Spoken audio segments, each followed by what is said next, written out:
Ningún trabajo, ninguna responsabilidad se puede lograr nada si no lo hacemos en equipo y si no logramos motivar. Creo que el trabajo más importante de una cabeza es ser un líder para que tu equipo de trabajo y todo el esfuerzo se vuelque en favor de la ciudadanía.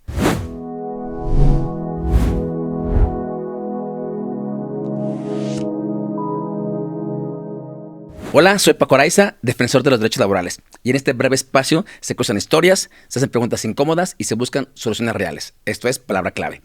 Y el día de hoy tenemos a una figura pública, una figura de Aguascalientes, no solamente en lo político, en educación, en la defensoría, también del consumidor, en deporte, en fin. La verdad es que para mí es un orgullo, un honor estar el día de hoy con la licenciada Lorena Martínez. Licenciada, muchísimas gracias por estar aquí conmigo en este programa del día de hoy.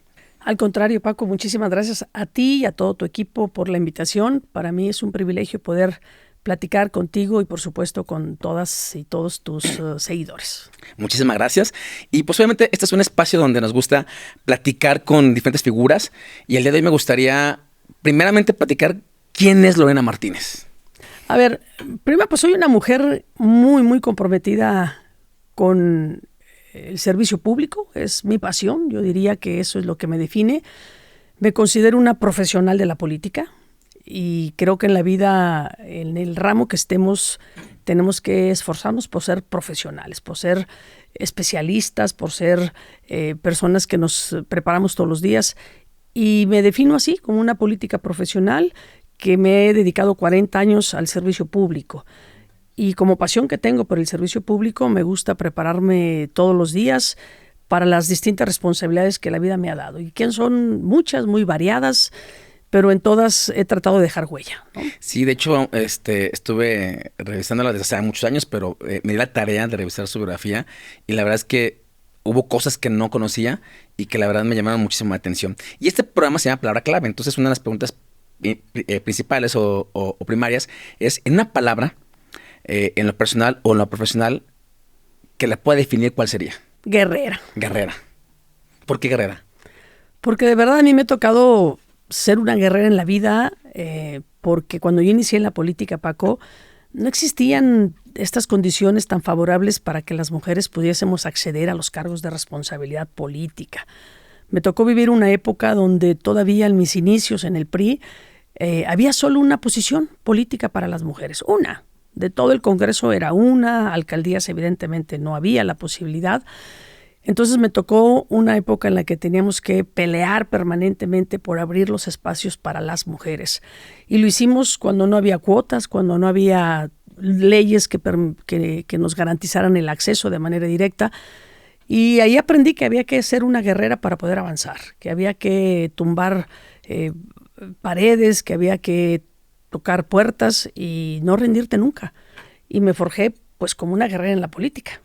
Y sí es cierto, realmente el contexto actual, donde lo que bien mencionaba, las cuotas, tiene muy poco, tiene apenas esta década, ¿no?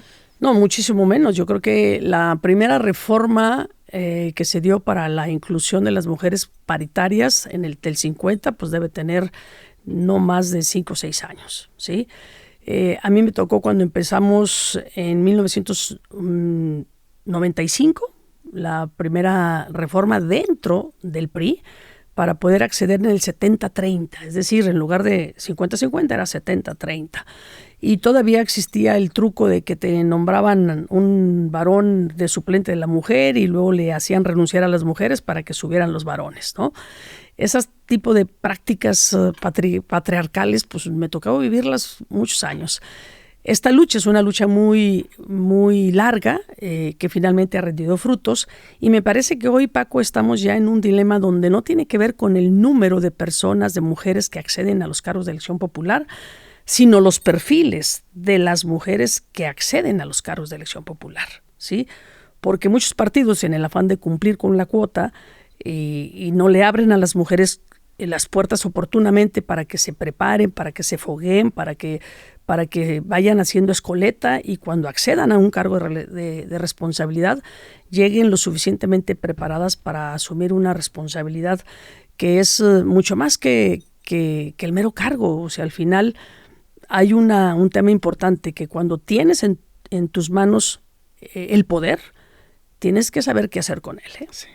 Y que no cualquiera está preparado para eso, ¿verdad? No, yo creo que es lo más difícil. Es lo más complicado. Yo creo que es lo más difícil, sí. Y que efectivamente en años anteriores era mucho más complicado para ustedes como mujeres poder acceder, porque efectivamente estaban esos tabús y que efectivamente esas trampas que como bien comentas, estaban más dirigidos primeramente para que dentro de un partido, tenías que pertenecer a un partido y que dentro de un partido poder participar para que tengan la oportunidad de competir para un puesto político. Ahora, al día de hoy, ¿qué te sigue motivando para continuar participando en el servicio público? Primero, porque creo que todavía hay muchas cosas por hacer, Paco. Es decir, sin duda este país ha avanzado, sin duda las mujeres por sí hemos avanzado y hemos conquistado muchos espacios, pero me parece que todavía tenemos muchísimas cosas por hacer, muchas tareas pendientes, muchos problemas que resolver. Y a lo largo de estos años he aprendido, o si algo he aprendido, es justo un poco el arte de entender la problemática de las cosas y el arte de resolver las cosas. Y eso que se aprende, a mí me parece que todavía hay que ponerlo en práctica. Cuando volteamos a ver el entorno de nuestra ciudad o el entorno de nuestro estado, nos damos cuenta que aún tenemos muchos rezagos y que con la experiencia que has acumulado puedes contribuir a resolver muchos de esos problemas, ¿sí? ¿Qué me motiva eso? Me motiva la posibilidad de poder contribuir a resolver problemas para que la gente viva mejor, porque al final el objetivo de quienes estamos en el servicio público es cambiarle las condiciones de vida a las personas para que éstas sean mejores. Es la labor que hace un servidor público, ¿sí? Desde la esfera que tú quieras, ¿eh?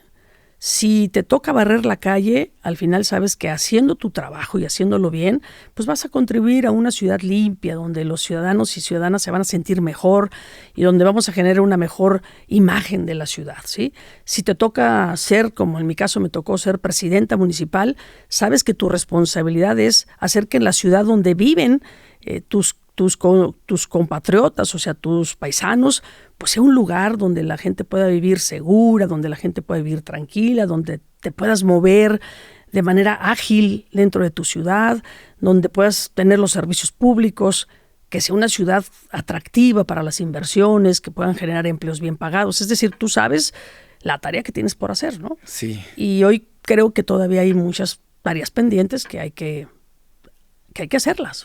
Que además como servidor público y defensor de los servidores públicos, estamos en un contexto un poquito complicado, porque al servidor público se le ha estigmatizado como un trabajador que no sabe trabajar, como personas como la burocracia, pues, se engloba. Y la verdad es que ser servidor público, como bien comentas, creo que va mucho más allá de eso, ¿no? O sea, ¿qué te impulsa a ti? ¿O qué te impulsó desde hace varios años que iniciaste en la Procuraduría de la Defensoría del Consumidor? A ser servidora pública. ¿Qué te gusta del servicio público? Mira, cuando yo terminé mi carrera, yo soy abogada, mi carrera en la Universidad Autónoma de Aguascalientes, me invitaron igual a que formara parte de un despacho de abogados en aquel entonces, y también surgió una invitación para incorporarme a la delegación de Profeco. Y yo empecé siendo receptora de quejas, ¿sí? De quejas, o sea, era la primera del mostrador de la entrada de la oficina. Y creo que eso me abrió los ojos de lo que sucedía al ciudadano común y corriente, al ciudadano de a pie, que se enfrenta en una condición de franca desventaja contra una empresa todopoderosa. En aquel entonces podría haber sido Telmex, por ejemplo, ¿no? Y entonces entendí la importancia que tiene para el ciudadano el que el servidor público sea verdaderamente un aliado del ciudadano, ¿sí? Uh-huh. Y yo veía cómo una persona que apenas sabía leer o escribir llegaba conmigo, y lo que yo asesoraba, lo que yo guiaba, lo que yo le daba, era muy valioso para ella o para esa persona, ¿no? Y entonces entendí que podíamos cambiarle la vida a las personas. Cuando estaba yo en la escuela, estudiando, me acuerdo que fundamos una asociación civil, Paco. Se llamó Fundación Macoya. Y nuestro propósito en ese momento era apoyar a los jóvenes que tenían problemas de drogadicción. Y recuerdo cómo batallábamos. O sea, tocábamos puertas, íbamos a ver funcionarios, a pedir donativos. Y pocas puertas se abrían, muy pocas puertas. ¿sí? Y si se abrían, pues te daban una cosita ahí que no alcanzaba para nada, ¿no?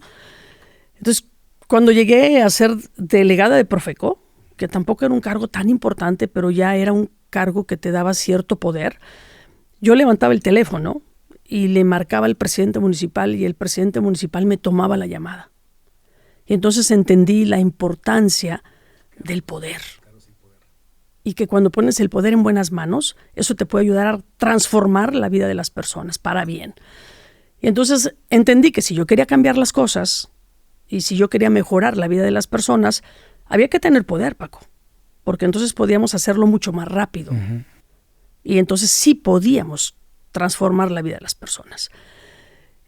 Y por eso entendí que había que estar donde había que estar y que si quería contribuir a mejorar la vida de las mujeres en el Oriente, porque viví muchas experiencias en mi primer cargo político dentro del PRI, que fue ser dirigente de las mujeres. Entonces yo veía cómo finalmente las mujeres se enfrentaban a los problemas de discriminación, a la revictimización en los juzgados y en los tribunales y en las fiscalías cuando sufrían un proceso de violación, etc. Entonces había que cambiar eso. Y entendí perfectamente que la manera de hacerlo y de hacerlo más rápido es desde el poder. Definitivamente, porque por muy buenas intenciones que se tengan, si no estás en el momento, en el lugar adecuado, si no tienes el poder para cambiar, para tomar decisiones o para poder pedir, para que seas escuchado. Para ser escuchado. La verdad es que sí, es muy complicado. Algo que me gustó mucho de tu trayectoria fue precisamente que en la Defensoría del Consumidor, yo lo relacioné mucho con a lo que yo me dedico, que es la Defensoría de los Trabajadores. ¿Cómo podrías ayudarme a identificar esa relación y cómo también mediar entre, que es bien complicado? Por ejemplo, algo de lo que yo me conflictó mucho o que me topo mucho es que te vas del lado del trabajador, pero que también tienes que mediar con el patrón, tienes que mediar con la autoridad, con el dueño, porque si no también se inclina no puedes inclinar la balanza hacia un lado. Porque hay un principio básico en esto. A ver, la labor de un dirigente sindical, que evidentemente su esencia y su razón de ser es defender los derechos de los trabajadores, también tiene un límite. Y ese límite está marcado primero por la ley, pero segundo tiene que ver cómo concilia los intereses de dos partes, ¿sí? La parte del trabajador y el patrón, que finalmente, si no entendemos que su función es generar precisamente ese empleo, pues lo podemos llevar a que la empresa tenga que cerrar, por ejemplo, ¿no? Y entonces el problema se vuelve más grave porque dejaste de generar empleos, ¿sí? Rompes la fuente de empleo. Rompes la fuente del empleo, ¿sí? ¿En qué se parece finalmente esta relación del trabajador con un consumidor? Pues primero porque ambos, el trabajador y el consumidor, están en una relación de desigualdad frente, en este caso, a su patrón o frente a la empresa o el corporativo que es el que te brinda un servicio a un consumidor, ¿sí? Es decir, sí hay un arranque de desigualdad. Por eso las procuradurías, ¿no? La Procuraduría de Defensa del Consumidor, pues lo que trata de hacer es equilibrar, ¿sí? Compensar esa desigualdad que tiene el consumidor frente a una empresa. Y en tu caso, la Procuraduría de la Defensa del Trabajo, o como se llamaba en aquel entonces, que ahora ya cambió de nombre, pues justamente eso, busca proteger los derechos de los trabajadores en una condición de desigualdad frente a un patrón que eventualmente tiene más poder que el trabajador. Pero este equilibrio necesario de la conciliación, de la comunicación, es básica. Si no aprendemos a conciliar, a negociar, entonces probablemente vamos a producir más daño que bien. Sí. ¿Sí?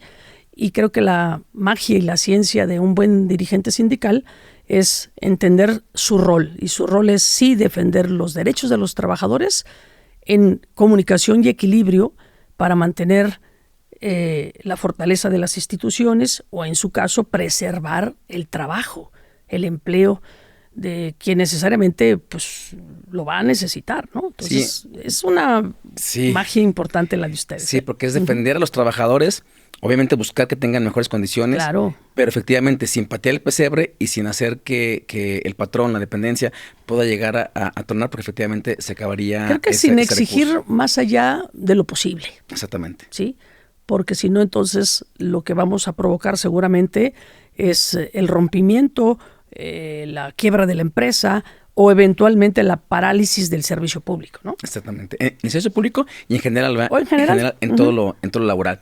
Eso en cuanto a todo lo relacionado con tu experiencia en la Procuraduría. Ahora, como alcaldesa, ¿qué te enseñó ser alcaldesa sobre el valor del trabajo cotidiano del servicio público? Híjole, pues aprendí que sin el trabajo permanente, cotidiano, del día a día y de muchas horas, difícilmente puedes cambiar las condiciones de una ciudad, ¿eh? Y aprendí también que el trabajo en equipo es la base del éxito. Imagínate en un municipio como Aguascalientes, que en aquel entonces teníamos alrededor de 7,000 trabajadores, entre eventuales y basificados, etcétera, ¿no? En donde tienes un ejército de 2,000 trabajadores que están en el área de servicios públicos, ¿sí? Desde el que levanta la basura, desde el que barre, el que limpia los camellones, el que arregla los jardines, los parques. Es decir, son muchas manos, es mucha gente que está entregando su esfuerzo todos los días en horarios desde muy temprano hasta muy tarde, bajo el sol, aguantando inclemencias del tiempo. Y si no entiendes eso y te vuelves y eres un patrón solidario, que entiende las condiciones de trabajo de tu gente, que lo haces en cercanía con ellos y que logras hacer un trabajo en equipo y un líder que motive a los demás, no logras transformar nada, ¿eh? Y a mí me encantaba, por ejemplo, y creo que fue maravilloso, yo visitaba permanentemente las áreas, por ejemplo, de limpia, ¿sí? Y de repente les caía ahí sin avisar con unas tortas de chicharrón o algo que era un poco para convivir con los trabajadores y las trabajadoras, y cada una de ellas me parece que entregó lo mejor de sí. ¿Con ello a qué voy? A decirles que en ningún trabajo, en ninguna responsabilidad se puede lograr nada si no lo hacemos en equipo y si no logramos motivar. Creo que el trabajo más importante de una cabeza es ser un líder para que tu equipo de trabajo y todo el esfuerzo se vuelque en favor de la ciudadanía. Ahora, ahorita que comentas eso de ese liderazgo, se ha puesto en esa parte en la que estamos ahorita, ser alcalde, ser diputado, ser político o ser líder sindical, que también, así como mencionaba que al ser público se ha quemado bastante, el ser sindicato también se han quemado, porque creo yo que venimos también de algunos periodos de sindicalismo charro, sí, de claro. sindicatos blancos, donde yo he mencionado muchas veces que el sindicalismo está incluso más quemado que ni el político. Pero es también bien complicado, porque ¿cómo puedes gobernar desde la empatía sin perder la autoridad? Fíjate que ese es, yo creo, que el reto más importante que hoy tienen los gobernantes, sobre todo en épocas en donde la competencia electoral ha llevado a muchos partidos políticos y a muchos gobiernos a tomar el camino fácil, el camino del populismo, el camino de quedar bien con todos o pretender quedar bien con todos, sacrificando la eficiencia de gobierno, sacrificando resultados. Y nos dedicamos a repartir dádivas o nos dedicamos a regalar cosas, nos dedicamos a hacer fiestas, nos dedicamos a dar, como decíamos en el viejo adagio romano, pan y circo, ¿sí? Sin resultados eficientes de gobierno, sin obras de mejora, sin infraestructura que permita atraer inversiones. Entonces, la tentación del camino fácil, que es quedar bien con todos, termina sacrificando un resultado de gobierno que mejore las condiciones de vida a largo plazo. Entonces, ¿qué es importante? Tener muy claro, y me parece que ahí es en donde está lo complejo, entender el equilibrio que debe mantener un tomador de decisiones, un gobernante, entre cumplir con tu obligación, que en este caso seas presidente municipal, cumplir con tu obligación de brindar mejores servicios públicos, de generar infraestructura para la recreación, el esparcimiento, la convivencia ciudadana, porque esto te va a generar paz y te va a generar recomposición del tejido social, etcétera. Y qué tanto finalmente tienes que sacrificar esa eficiencia. Y voy a ejemplificarte con algo que a mí me gusta ponerlo mucho de ejemplo porque fue una vivencia muy, muy personal y que tiene que ver un poco con la reflexión que seguramente vamos a hacer en un futuro, de esas decisiones de política pública que un gobernante tiene que tomar y que muchas veces no necesariamente le van a gustar al ciudadano. Ujú. ¿Sí? Cuando pones una multa de tránsito, ¿sí? Al ciudadano no nos gusta que nos multen. Que nos, ajá, No aún nos cometí gusta. una falta.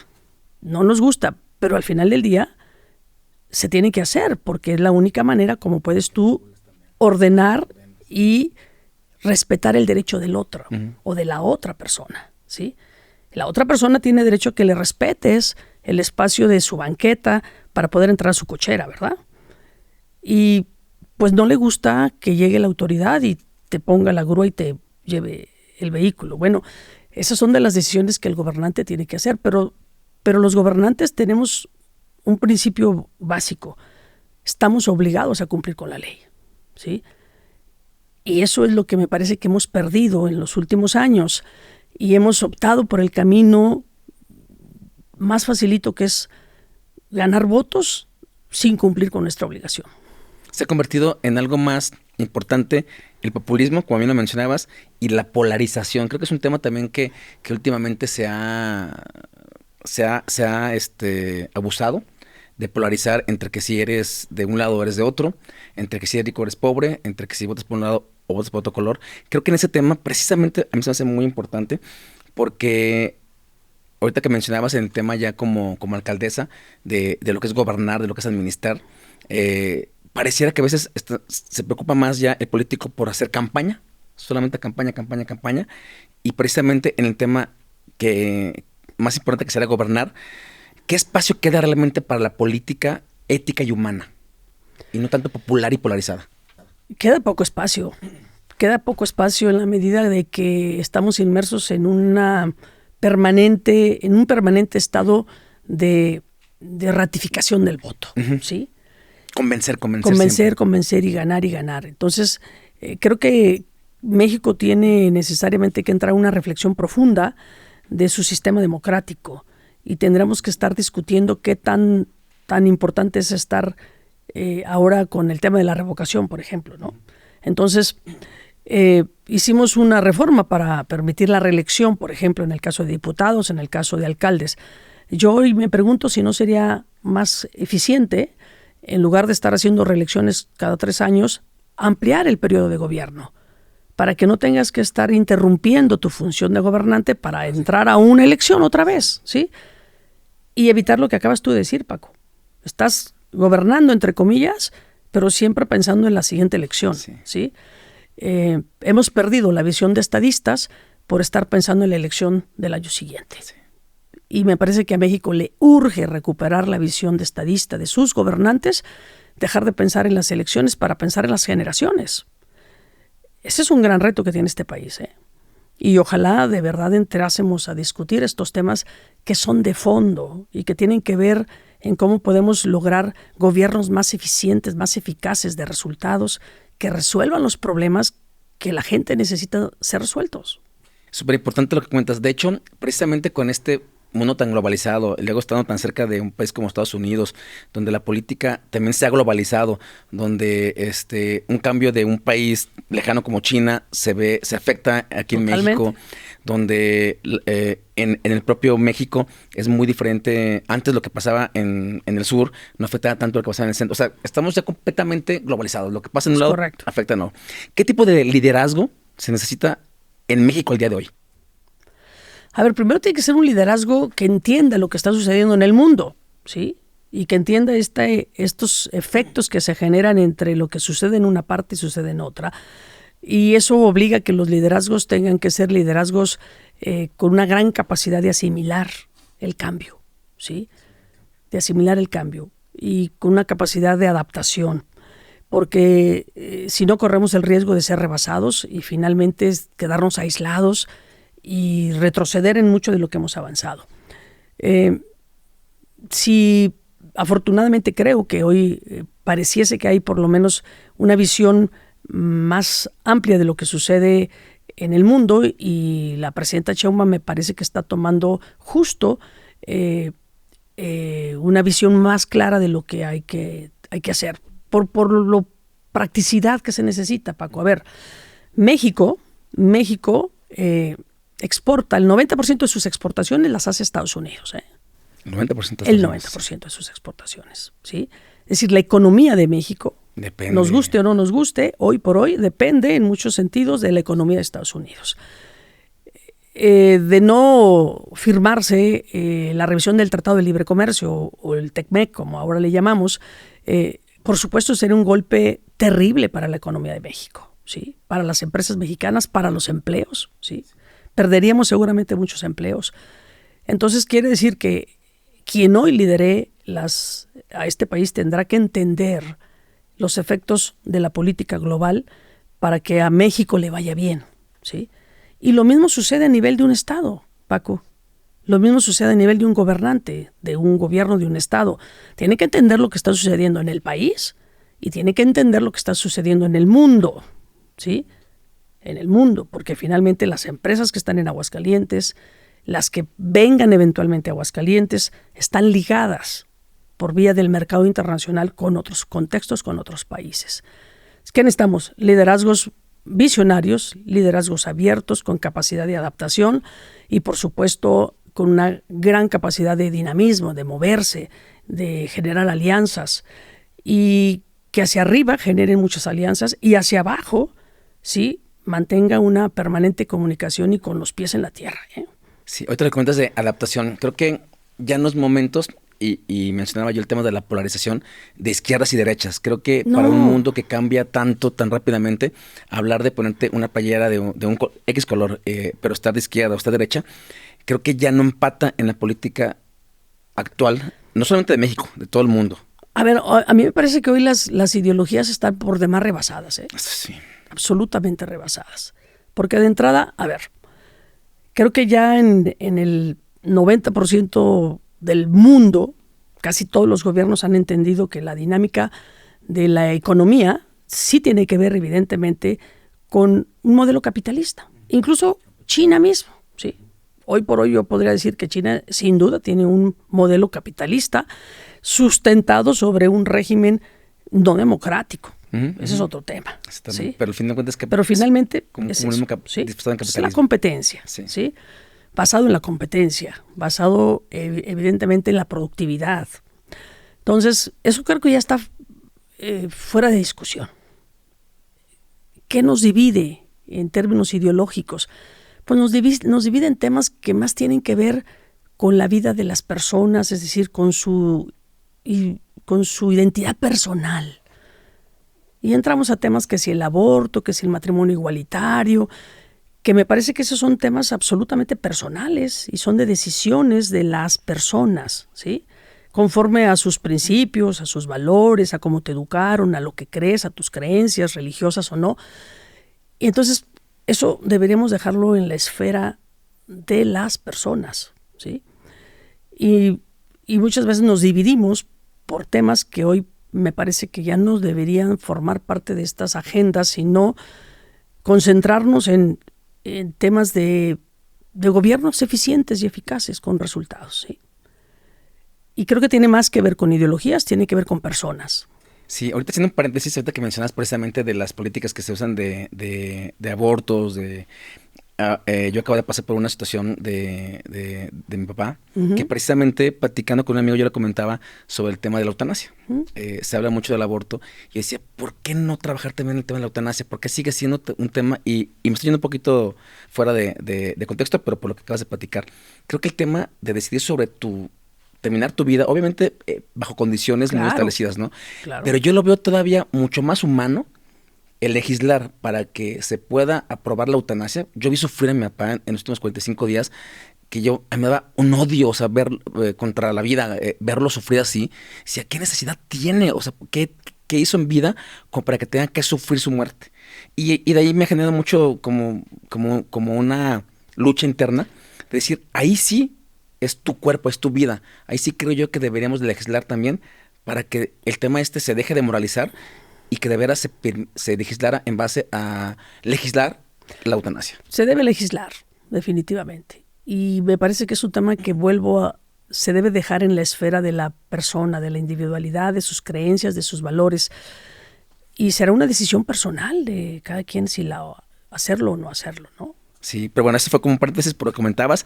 Y volviendo al tema también ya de la política global, el discurso que actualmente se está manejando en México, el discurso político, ¿cómo lo consideras? En base a las medidas que ha tomado Estados Unidos en cuanto a sus aranceles, en cuanto a los impuestos, ¿cómo consideras el discurso político actual? ¿El de Trump? El de Trump y el de la presidenta, sí.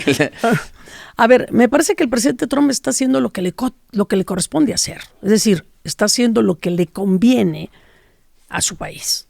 Y él es presidente de Estados Unidos y por tanto sus decisiones corresponden a cómo mejora las condiciones de vida de sus ciudadanos, ¿sí?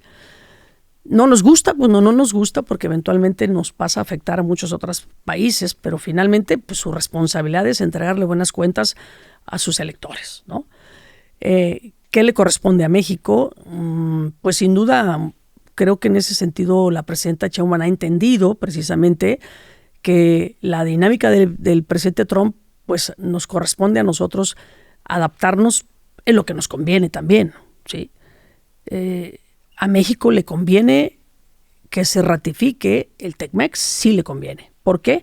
Porque somos vecinos de uno de los países que tiene el mercado más grande del mundo, ¿sí? No solo por el número de habitantes, sino por su capacidad de compra, ¿sí? Y lo tenemos aquí muy cerca.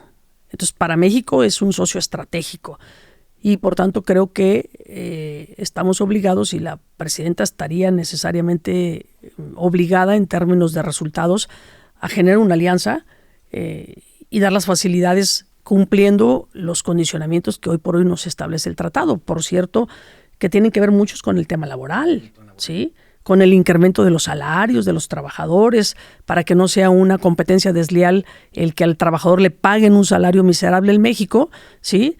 Para que los coches salgan más baratos, mientras en Estados Unidos pues, un trabajador de la industria automotriz allá gana $16 la hora, mientras aquí pues gana 7,000 pesos, que no es ni la mitad de $1, ¿no? Entonces, creo que esos temas de fondo nos obligan a tener que revisar nuestras condiciones y adaptarnos, ¿sí? En desventaja, sí. Pero me parece que estaríamos en más terrible desventaja si no tenemos la capacidad de mantener el tratado comercial. Y yo he visto que mucho de los discursos políticos que se han manejado no van tan relacionados precisamente con la estabilidad laboral. ¿Cómo podemos trabajar para que esa justicia laboral se pueda convertir ya en una herramienta de justicia social? Porque efectivamente, algo que en lo particular como líder sindical aplaudí del gobierno anterior federal, fue precisamente las reformas laborales. Claro. Donde obligaron, entre el tema, tal vez obligado por el tratado, precisamente por el tratado sin duda. Por el TEMEC, nos obligó también a los sindicatos a dejar de ser un sindicato blanco, a dejar de ser sindicatos de protección y a tener que legitimarnos con nuestros trabajadores. Los sindicatos anteriormente ni siquiera conocían a sus trabajadores. Por supuesto que muchas de esas reformas tienen que ver con las obligaciones que estableció el TEMEC, ¿sí? Y qué bueno, ¿no? Ahí sí, nos damos cuenta de la importancia que tiene también adaptarnos a las exigencias internacionales, de abrir los sindicatos a la libre decisión de sus afiliados por quién lo dirija, a la necesaria competencia interna de poder abrir la posibilidad de que haya uno o dos sindicatos en una empresa, por ejemplo, ¿no? Y todas estas reformas obedecen a esta presión internacional, si tú la quieres. Bienvenida a ese tipo de presiones, Paco, porque nos va haciendo mejores en el mundo del sindicalismo. Uh-huh. Nos obliga a que los dirigentes sindicales regresen y estén en permanente contacto con su base, a que construyan un liderazgo de abajo hacia arriba y no por dedazo. Y no al revés. ¿Sí? Y me parece que todo es en beneficio de los trabajadores y en beneficio, por supuesto, del país. Ahora, ¿qué hacer para que la justicia laboral se traduzca en justicia social? Me parece que tiene que ver mucho con la formalidad, el trabajo formal, porque el trabajo formal lo que hace es precisamente, primero, que te genere una estabilidad laboral, que te genere derechos laborales conquistados, que se traducen al final del día en un sistema de pensiones, en un régimen de pensiones que hace que al final de tu vida laboral, ¿sí?, puedas tener un ingreso medianamente digno, ¿sí? Final de vida digno. Un final de vida digno, sí. Y eso contribuye a una sociedad más justa y más igualitaria. Me parece que uno de los grandes retos de este país es la formalidad del empleo. Pasar de la informalidad a la formalidad, porque eso es lo que nos va a permitir que al final de la vida laboral de las mexicanas y los mexicanos no se pauperice o se vuelva a perder capacidad o riqueza adquirida y terminemos en la vejez empobrecidos. ¿Sí? Y en un contexto bien complicado porque estamos, y a nivel mundial está pasando eso, en una situación en la que la pirámide poblacional cambió completamente. Por supuesto. Y vamos a tener más gente jubilada que en activo. Entonces, precisamente el sistema de los sistemas de pensiones están en riesgo. Está en riesgo porque casi en todo el mundo. En todo el mundo, efectivamente. Casi en todo el mundo. Porque cada vez hay menos jóvenes, la esperanza de vida incrementó. Entonces hay gente que se jubila o se jubilaba anteriormente con sistemas de pensiones anteriores muy joven, los 50 años, y con la esperanza de vida incrementada llegaron a durar 30, 40 años sí, claro, jubilados, y la gente activa cada vez es menor. Es menos. Con la posibilidad de poder pagar al IMSS, al ISSSTE o el sistema de pensiones de cada estado. Pero justo ahí está el gran reto. Por eso es la importancia de que los salarios puedan crecer. Sí. Otra cosa que en lo personal a mí me gustó, por ejemplo, ¿no?, el incremento de los salarios mínimos, que por muchos años tuvimos como mito el creer que si aumentan los salarios mínimos, entonces se produce la inflación. Y la inflación, ¿no?, larguísimas. Pues finalmente terminaron demostrándonos, la macroeconomía terminó demostrándonos que no es así necesariamente, que hay otros factores que pueden detonar la inflación, ¿sí? Pero ¿a qué voy? Que es importante pasar al trabajo formal, pero un trabajo formal bien pagado, porque es la única manera como vas a motivar a un joven que hoy tiene 25 años, ¿sí?, a quererse incorporar al trabajo formal cuando puede ganar probablemente el doble trabajando en la informalidad. ¿Sí? Y trabajar en la informalidad significa que no paga impuestos, exacto, significa que no contribuye al sistema de pensiones y por tanto pues no generas riqueza institucional como país, ¿sí? Y ese es el gran reto que tiene México y que tiene muchos países, ¿no? Y que sí le cuesta al Estado, porque el Estado, no, por supuesto, al no aportar, al no estar en la regularidad, no tienes derecho al IMSS, por ejemplo, en el tema de salud. Te tiene que dar atención médica el Estado, te tiene que dar la educación el Estado. Entonces, efectivamente... Y también hay una tarea muy importante que tiene que hacer el gobierno, los gobiernos en general, porque tenemos que mandar un mensaje claro de que nuestros impuestos verdaderamente se usan para lo que se tiene que usar. Sí. Para que las personas estén motivadas a pagar un impuesto sabiendo que se te va a retribuir en una mejor vialidad, en que no va a haber baches en tu calle, en que van a recoger la basura, en que vas a caminar por las calles y van a estar los camellones limpios. Es decir, si tú no ves una mejoría en tu ciudad, si tú no ves una mejoría en los hospitales a los que acudes a recibir un servicio médico, difícilmente te vas a motivar de querer pagar impuestos. Y que vaya que vivimos en una ciudad... muy diferente al resto del país. Sí, por supuesto. Limpia, segura, con educación, con seguridad. Tú fuiste secretaria de Educación también, y la verdad que también ahí, que es un tema que también me gustaría platicar en el tema de educación, me queda claro que tú impulsaste la creación de universidades aquí en el estado. Una universidad en particular, ¿verdad? Una en particular me tocó porque estuve 1 año y medio en el Instituto de Educación, pero en especial me aboqué a la creación de la Universidad Intercultural para la Igualdad, porque es un modelo, Paco, de verdad maravilloso, y de verdad aprovecho para hacer una invitación a todas y a todos los trabajadores que eventualmente no hayan terminado su carrera universitaria por algún factor que tiene que ver siempre con una discriminación, con una imposibilidad de poder continuar estudiando, pues porque tienes que cuidar a tu mamá que está enferma o porque te embarazaste y te tienes que retirar de la escuela para continuar cuidando a tu hijo o a tu hija. Y la Universidad Intercultural pensamos en ella a partir de un compromiso de campaña que hizo la gobernadora Tere Jiménez, de crear una universidad para las mujeres. Y yo lo comentaba que no se trataba de hacer una universidad solo para las mujeres, se trata de hacer una universidad para las personas que eventualmente tienen un problema de discriminación o de desigualdad. Y entonces pensamos en esta universidad que justo es para los hombres, para las mujeres, pero que tiene un modelo educativo primero muy modular, que es muy flexible, que puede adaptarse a los horarios de las y los trabajadores, que tiene un tronco común de formación que tiene que ver precisamente con la formación en el conocimiento de los derechos humanos para de las personas y una formación de género, por ejemplo. Y entonces, todas y todos los estudiantes finalmente terminan, o esa es la idea, que puedan terminar teniendo un concepto de la vida y del compromiso con su comunidad, ¿sí? A mí me parece que dimos un paso muy importante porque es un modelo único en el mundo, Paco, no en México, en el mundo, en donde partimos de la necesidad de forjar ciudadanos hoy por hoy que tengan plena conciencia de la igualdad y del respeto a los derechos de los demás.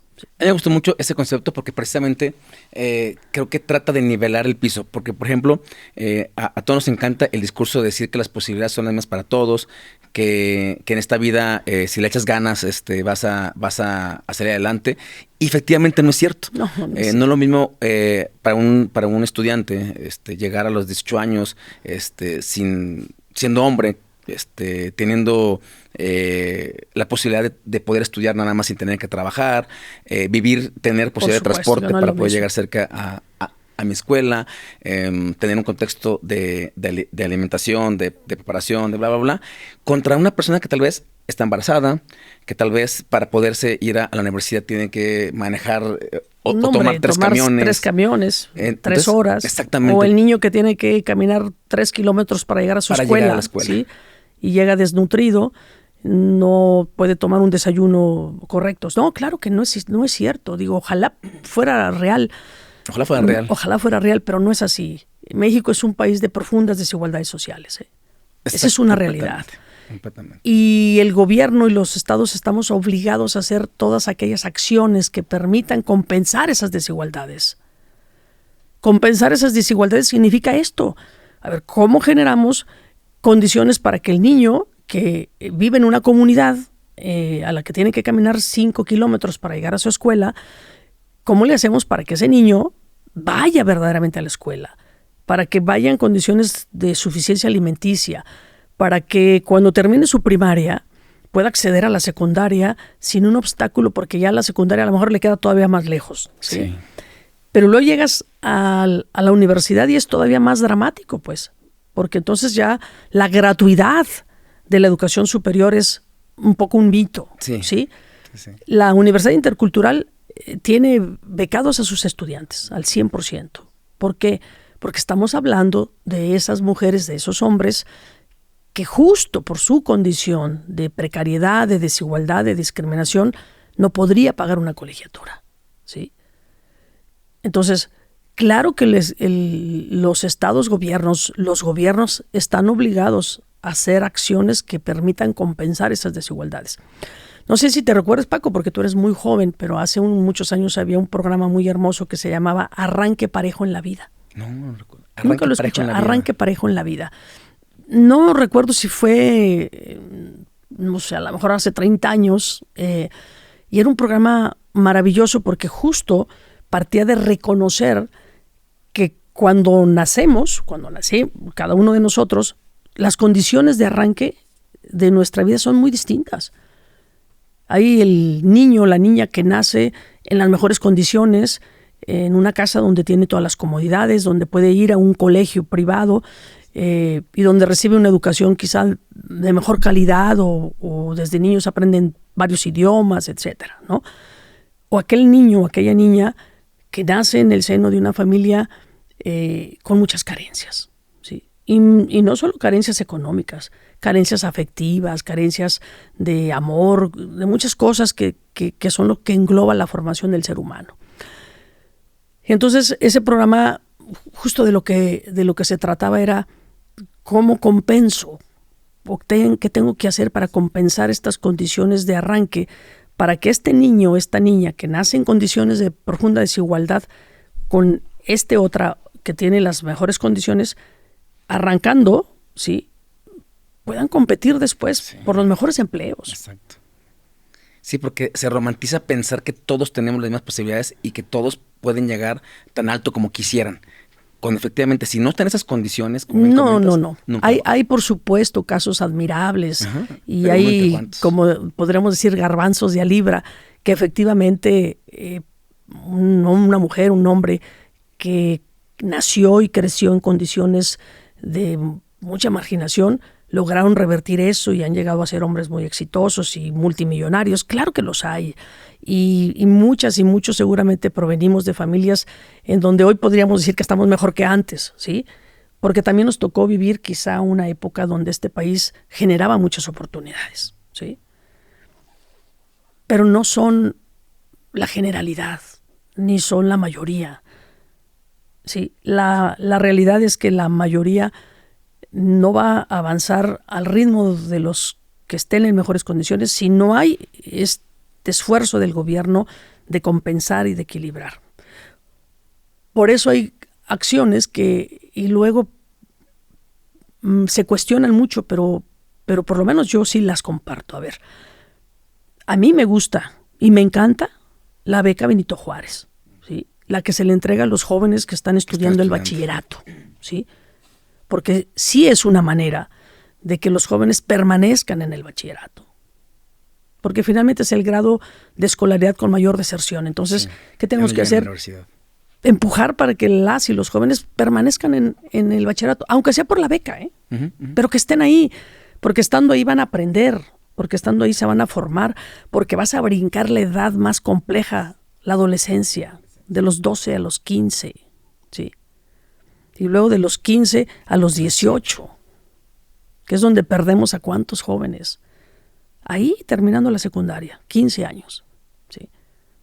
Entonces, la beca Benito Juárez o la beca Rita Cetina, qué bueno que existan esos mecanismos, porque justo de lo que se trata es de estimular a que las y los jóvenes estudien, garantizar que las y los niños terminen su secundaria. Y si además, todas las políticas públicas fueran enfocadas a eso, a la educación, yo estaría encantada. No me gustan. ¿Cuáles no me gustan? Pues estas que luego van y estimulan a que las y los jóvenes no hagan nada. Pues esas no. Pero esta es correcta. Sí, que efectivamente que hay una motivación, como bien comentas. Yo mencioné mucho que la adolescencia, los 18 años, no es una edad en la que realmente estás preparado para tomar una decisión de qué estudiar para toda tu vida. No, Paco, eso es terrible, ¿no? Llegas a la fila donde te vas a inscribir y resulta que no tienes ni idea, ¿no? No. Bueno, a mí me pasó. Yo era de las que estaba en la fila de la Universidad Autónoma de Aguascalientes y yo tenía que decidir qué iba a estudiar. Y yo estaba entre la influencia de mi madre, que me decía, estudia Derecho. Doña Coco, ¿verdad? Doña Coco, sí. Y que decía, estudia Derecho, ¿no? Y yo que quería ser como ingeniera química, ¿no? Entonces yo decía, bueno, pero pues ingeniería química no existía la carrera en la universidad. Y entonces, pues no me quedó de otra. Dije, pues estudiar Derecho. Porque también a mí no me daban permiso de irme a estudiar a otro lado, pues esas limitaciones de género. También. Entonces, pues terminé estudiando Derecho. Luego al paso del año me decía mi mamá, pues si quieres cámbiate. Yo dije, no, ya me había gustado, ¿sí? Y ya había entendido además la importancia que es conocer nuestros derechos. Sí, y definitivamente, insisto, vuelvo al tema de que en Aguascalientes, a pesar de todo, se vive diferente. En general, en México, muchos de los jóvenes prefieren migrar a Estados Unidos. Pero, ¿cómo podemos cambiar esa mentalidad para que fortalecer el sentido del trabajo en la juventud? Porque también ya mucha gente pues ve que les va muy bien siendo influencers, siendo youtubers, creando podcasts como creen que pueden ser famosos o que les vaya muy bien, pero ¿cómo generar esa política? Y no está mal, Paco, siempre y cuando lo asuman como eso, como un trabajo. Como un trabajo. Es decir, como un trabajo en el que hay que tener disciplina, en el que hay que tener esfuerzo. Y mira que yo conozco algunos, por cierto, influencers muy, muy exitosos y me consta que trabajan mucho. Sí. Mucho. O sea, que igual son chavos que se paran muy temprano, se desvelan mucho haciendo y produciendo sus videos. Es decir, siempre y cuando lo asuman como su trabajo y como parte de su responsabilidad, me parece bien. Si lo asumes como que quieres por arte de magia, ¿sí? Hacerte millonario, híjole, pues de entrada creo que difícilmente va a suceder. Yo sí creo que el entorno familiar, los valores que nos brindan en nuestra casa son básicos. Y ahí sí creo que hay que hacer una invitación a todas las familias, a los papás, a las mamás, a que hagamos un gran esfuerzo para hacer comprender a las nuevas generaciones que el éxito se construye con trabajo, ¿eh? No, a lo mejor no es el trabajo de las horas, de que entras a las 8 y sales a las 2. Hay muchas maneras de generar trabajo, de creatividad, de talento, pero sí es el esfuerzo, ¿eh? Sí es la disciplina, sí es el trabajo el que te va a llevar al éxito. Ese es un hecho. Sí. El tema es que también ahora, en tema precisamente familiar, los contextos han cambiado muchísimo. Hombre y mujer están trabajando, el niño estudia de 7 de la mañana a 4 de la tarde. Entonces, el tema familiar también se ha disminuido. La convivencia. La convivencia familiar. Pero es un tema que también difícilmente, como gobernante, como político, como líder social, ¿cómo puedes trabajar en eso? ¿Cómo puedes trabajar para...? Hay un reto muy importante, Paco, y me parece que en tu ramo y en tu responsabilidad, acompañado por muchos de nosotros, podríamos hacer cosas maravillosas. Pero, por ejemplo, me parece que uno de los retos más importantes que tiene México, Aguascalientes, es crear el Sistema Estatal de Cuidados. Sistema Estatal de Cuidados. ¿Qué implica un Sistema Estatal de Cuidados? Pues es generar la infraestructura necesaria para acompañar el proceso del papá, la mamá, la hija, que tiene necesariamente que cuidar, ¿sí? O de una persona con discapacidad, o de un niño o una niña, o de un adulto que está viviendo un proceso quizá de cuidados paliativos, ¿sí?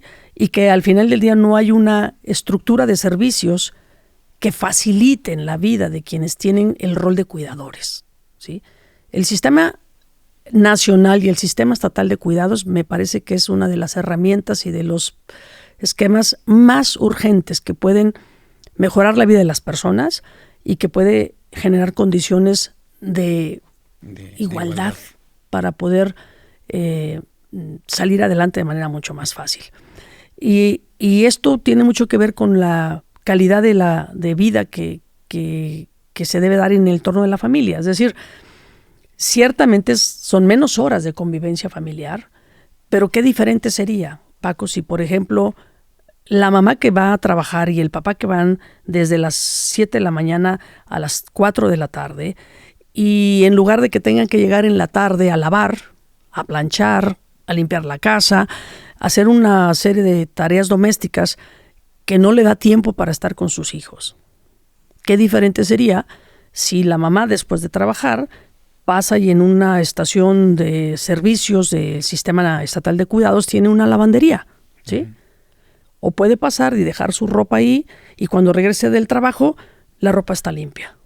Y esas 2 horas que se la va a pasar lavando, probablemente se las puede dedicar a su niño, salirse con él al parque, ponerse a jugar, a convivir con el menor, para que el niño no tenga que estar con el tablet todo el día, para que no tenga que estar jugando solo porque no tiene con quién hacerlo.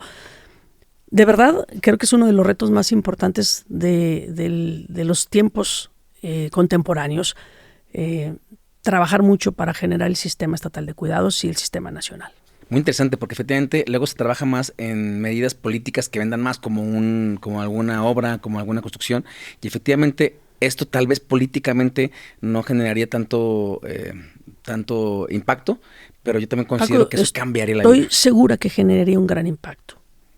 Más de lo que te imaginas, más de lo que te imaginas. Porque sí creo que una mujer, un hombre pueden apreciar y valorar muchísimo su tiempo. Sí, es lo que más vale actualmente. Porque al final no tenemos tiempo para nosotras mismas. yo quisiera preguntarle aquí a las mujeres trabajadoras, ¿de cuántas horas disponen fuera de su trabajo para ellas? Para poderse ir al gimnasio, para irse un día que le den un masaje, para hacerse un facial, para pintarse el cabello. Y que te cambie la vida, tener tiempo para eso. Porque tiene que ver también con nuestra propia personalidad, porque tiene que ver con sentirnos bien, porque tiene que ver con nuestra propia autoestima. Entonces, yo sí creo que esas se apreciaría enormemente. Un sistema estatal de cuidados que dignifique la vida de las personas. ¿Tú consideras que la brecha salarial en México, bueno, Aguascalientes en particular, sigue siendo un tema muy importante? ¿Sigue siendo muy alto? Sí, claro. Te voy a dar un dato que lo acabo de conocer y me llamó mucho la atención, pero regresando un poco al tema del sector automotriz, ¿sí? Que finalmente es el sector, digamos, más grande, o de la manufactura, ¿sí? El trabajo de los obreros de la industria es el más bajo de la región. Promedio 7,000, 8,000 pesos, ¿sí? Y el de los administrativos, es decir, de los directivos, es el más alto de la región. Esa discrepancia. ¿Qué significa? Que nuestra brecha salarial en Aguascalientes es de las más amplias respecto de otras entidades federativas que tienen un perfil industrial parecido al nuestro. ¿Sí?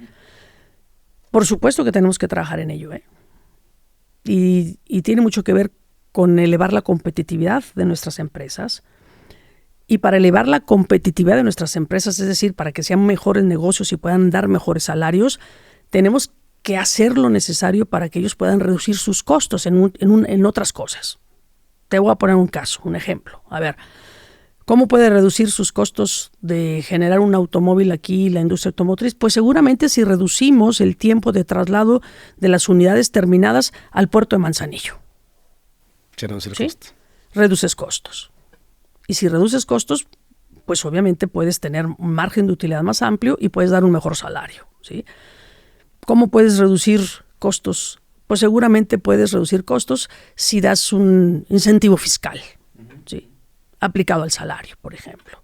Ahora, muy interesante, porque el tema aquí ahora, el reto sería obligar a las empresas a que ese recurso o esa disminución del costo se vea realmente reflejado en los trabajadores, porque luego vemos que son más ricos los dueños, más ricos los empresarios y cada vez más pobres los obreros. Pero me parece que puedes perfectamente normar esas cosas. Y segundo, el mercado mismo te lo va a obligar, ¿sí? Pero hay que generar esas condiciones, ¿no? Creo que una de las funciones básicas del gobierno es generar esa infraestructura que permita que el Estado sea más competitivo, para que las empresas puedan ser competitivas. ¿Sí? Eso significa que México debería de estar hoy viendo, como afortunadamente veo que la presidenta Sheinbaum está retomando el rumbo de los 6 años que perdimos en el gobierno de López Obrador, en temas de crear infraestructura, ¿sí? Mejorando carreteras, creando puertos, trenes, aeropuertos, es decir, todo aquello que solamente puede hacer el gobierno, porque pues eso no lo vas a hacer ni tú ni yo, ¿verdad? Esa infraestructura que los países necesitan para poder atraer inversiones, para poder generar empleos bien pagados, incluso poder atraer empresas de un perfil distinto, ¿no? Que pagan mejores salarios, las que van ligadas a la ciencia, a la tecnología. Claro, pero tienes que tener mejores carreteras, tienes que tener puertos, tienes que tener aeropuertos, tienes que tener suficiencia energética, por ejemplo. Si hoy estamos viviendo apagones en el sureste del país, pues ¿cómo puede una empresa irse a instalar a Yucatán si tienes apagones de 5 o 6 horas?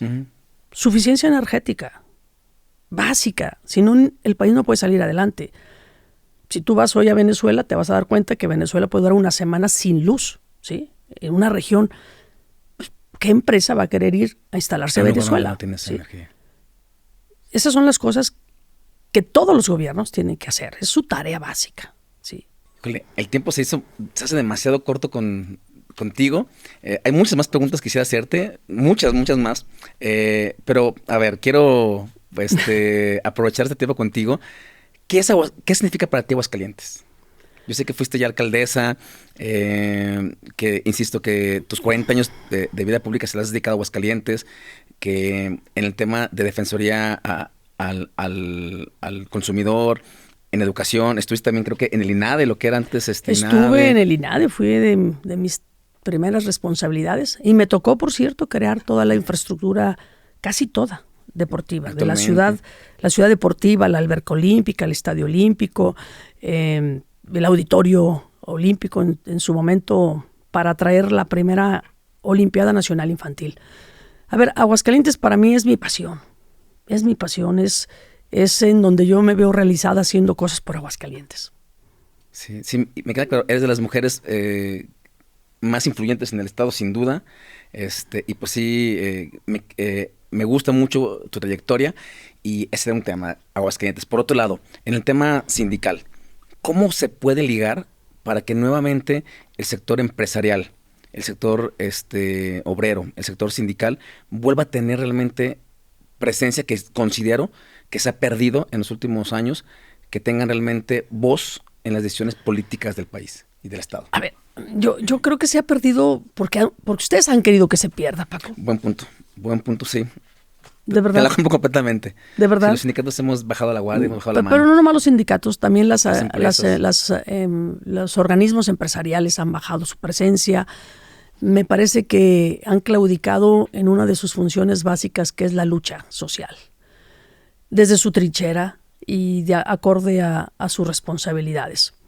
Porque yo no creo que haya quien les tape la boca o quien les diga que no hablen. Y si los hay, pues me parecería que había que simplemente decir que eso es imposible, porque su razón de ser es que su voz se escuche. Su razón de ser es que los intereses de quienes representan se escuchen donde se tienen que escuchar. Se tienen que escuchar en los congresos, se tienen que escuchar en las mesas de negociaciones con el gobierno estatal, con el gobierno federal. Y me parece que es urgente que se escuchen esas voces. Me encantó tu respuesta, la verdad, no me la esperaba.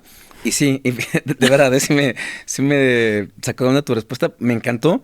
Y efectivamente, yo también hago un llamado porque coincido contigo, creo que en el tema empresarial, en el tema sindical, la unidad la hemos perdido por egos, porque de repente sí existe un poco el que te calle en la boca, ¿no? Sí existe un poco, pero efectivamente creo que ahí nosotros mismos somos los que deberíamos. A ver, Paco, por supuesto que yo sé que hay cosas que a veces decimos y no les gustan, pero no por eso vamos a dejar de decirlas, ¿verdad?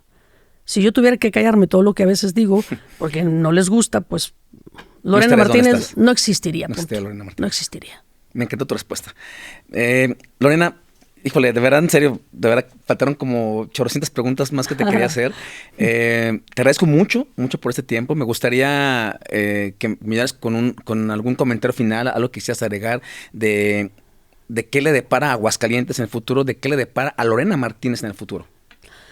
A ver, mira, a mí no sé qué me depara el futuro. Tampoco estoy muy preocupada por eso, porque sé que desde donde yo esté y en el espacio en el que estoy, siempre genero cosas que hacer, ¿sí? Y siempre encuentro cosas como poder ayudar a Aguascalientes. Entonces, lo de menos va a ser el cargo donde esté. Sí tengo muy claro que me quedan 10 años más, si Dios me da vida y salud, me quedan 10 años más para seguir haciendo cosas por Aguascalientes. ¿Desde dónde? Desde donde las condiciones se permitan. Lo puedo hacer desde mi casa, lo puedo hacer desde un micrófono, lo puedo hacer desde un cargo público, pero sí sé que quiero dedicarle las últimas energías de mi vida a seguir haciendo cosas por Aguascalientes. ¿Qué le depara a Aguascalientes? Yo creo que a Aguascalientes le puede y le debe deparar un buen destino, porque hay condiciones para que eso suceda. Es decir, Aguascalientes, como bien lo decíamos hace un momento, está en buenas condiciones, digamos, en cuanto a condiciones de paz, estabilidad, empleo, infraestructura. Hace muchas cosas, falta acierto, ¿sí? Y me parece que tendremos que acelerar el paso. Eso sí lo creo, porque empiezo a denotar cierto aletargamiento en la generación de la infraestructura que requiere Aguascalientes para no perder el ritmo de lo que se ha tenido en los últimos 20 años, ¿sí? ¿Por qué? Porque otros estados avanzan y avanzan a paso agigantado, ¿eh? Jalisco está imparable, Nuevo León, Querétaro, es decir, la región en sí es muy competitiva y por tanto Aguascalientes no se debe quedar atrás y tiene que acelerar el paso. O sea, acelerar el paso en generar infraestructura para traer mejores inversiones a Aguascalientes. No para embellecer a Aguascalientes, porque me parece que no es un tema de que seamos más bellos o más feos, es un tema de que seamos más atractivos para generar riqueza, ¿sí? Y ahí sí creo que Aguascalientes tiene un reto muy importante.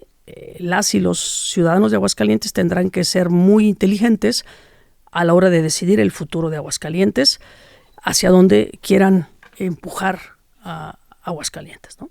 Eso es muy importante porque luego se llega a decir mucho que no me interesa la política y por eso no participo en la política, por eso no voto.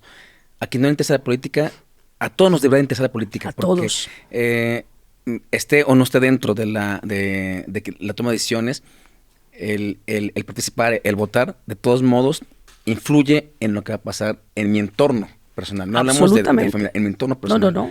En el seno de tu casa. Exactamente. En el seno de tu casa. Y algo muy importante que efectivamente un llamado es que en esto estamos envueltos todos, no solamente el gobierno, no solamente los empresarios, no solamente los sindicatos, no solamente los trabajadores. Creo que en Aguascalientes se trabaja en conjunto y si queremos que haya realmente un cambio debemos de hacer lo que queramos, hacerlo en conjunto, en unidad. A ver, Aguascalientes siempre se ha distinguido por tener una sociedad muy participativa. También una sociedad organizada en los sindicatos, en las cámaras empresariales, que han sabido construir acuerdos y que han sabido contribuir para que a Aguascalientes le vaya bien. Yo sí creo que hay que dinamizar esa vida de las organizaciones sociales y que tendremos que verlas mucho más activas, más dinámicas, más participativas, opinando más en todos los ámbitos de su espacio y de su esfera, ¿sí? Porque incluso hasta opinando en contra, te voy a decir por qué. Claro. Yo recuerdo, y como estudiosa de la ciencia política, que hay una frase que a mí siempre me gustó mucho de Jesús Reyes Heroles. Él decía que, siendo secretario de Gobernación, cuando le cuestionaban porque había un plantón afuera de la Secretaría de Gobernación y le decían, oiga, pero ¿por qué no los quita? ¿Sí? Y él siempre decía, todo lo que resiste apoya.